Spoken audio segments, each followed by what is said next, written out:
So, does design really matter? In the end, it comes down to you and what you want out of your creations. Welcome to an Eye for Design. My name is Jenifer Juris, and I'm your instructor for this class. In this short video, I want to talk about some of the different ideas that people have about art, rules, and everything in between. In the world of art, I've been told there are no rules. I've also been told that you must know the rules so that you can know how to break them. When it comes to any kind of creative hobby or profession, the idea of rules can actually be a divisive topic. We can't even agree if there should be rules so that we can break them, or if there shouldn't be any rules because all art is art.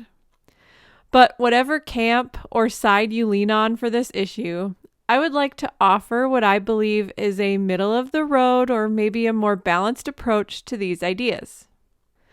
First of all, I believe that artistic expression is individual. We all have different preferences or styles that we are drawn to. It's totally okay if the style that I like is not the style you like, and vice versa. I also believe that within any branch of art, there are fundamentals that must be learned in order to grow as an artist. Take photography for an example. Wanting to take beautiful looking pictures does not mean that you will, at least not without some effort on your part to understand what makes a beautiful photo to begin with. If you never learn camera settings or understand basic rules of composition, you will struggle to take the kinds of pictures you wish to take. Does that mean you can't ever take a nice picture without any extra effort or learning? No, I know that when I first started taking pictures, I snapped some pictures I'm still proud of, even though at the time I had no idea why it was better than the rest of the pictures I took. The same can be said for digital scrapbooking. There are basic things or fundamentals about this awesome hobby that will make your pages look better or more visually pleasing to the general masses. So, does that mean that a scrapbook page has to look perfect in order to have value? Absolutely not. Your pages have value to you because you made them. And if the only person you're ever creating pages for is for yourself or your own enjoyment, then maybe the fundamentals are going to be less important to you. Because then it only matters if you enjoy the pages you make. And there's nothing wrong with that. Enjoying the art you make is so important to enjoying the process. However, if you are making pages for your family and someday their families, you might want to consider the following scenario.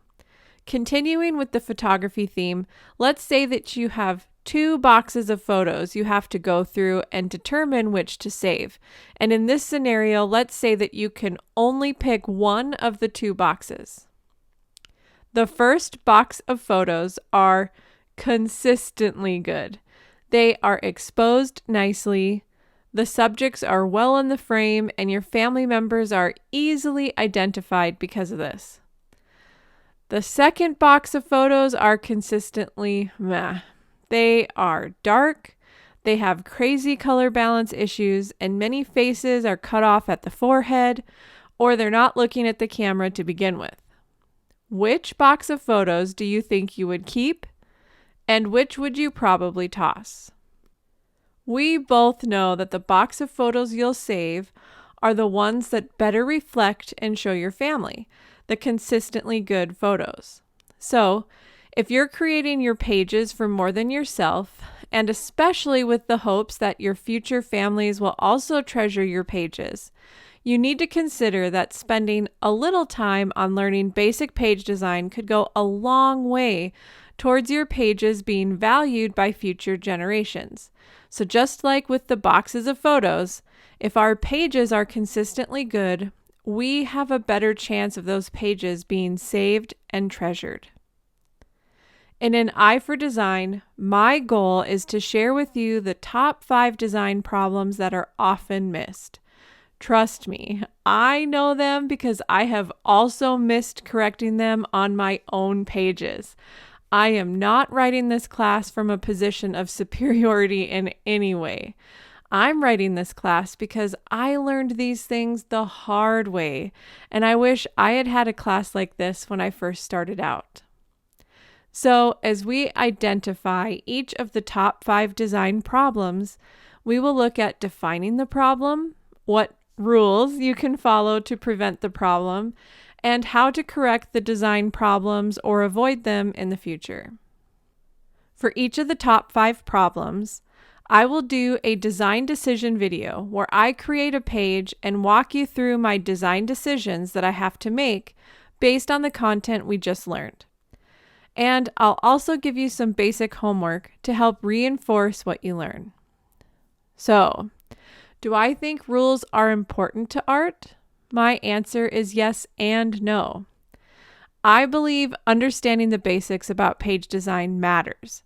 I think that if we're going to spend time, money, and effort on making pages for our families, we should try our best to make them look nice. And we can't do that without at least understanding some of the fundamentals about page design.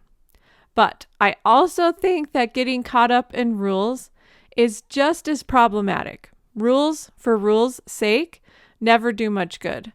Allow yourself room to grow as a digital artist and enjoy each page you make, because the page creation process shouldn't be stressful or feel like homework. It should be a fun and happy experience.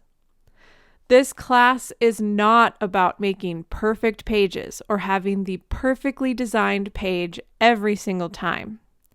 This class is about giving you confidence in the design decisions you make every time you make a page.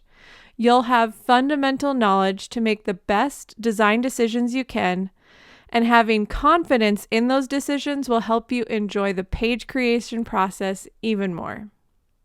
So I hope you'll join me as I share what I've learned over the years.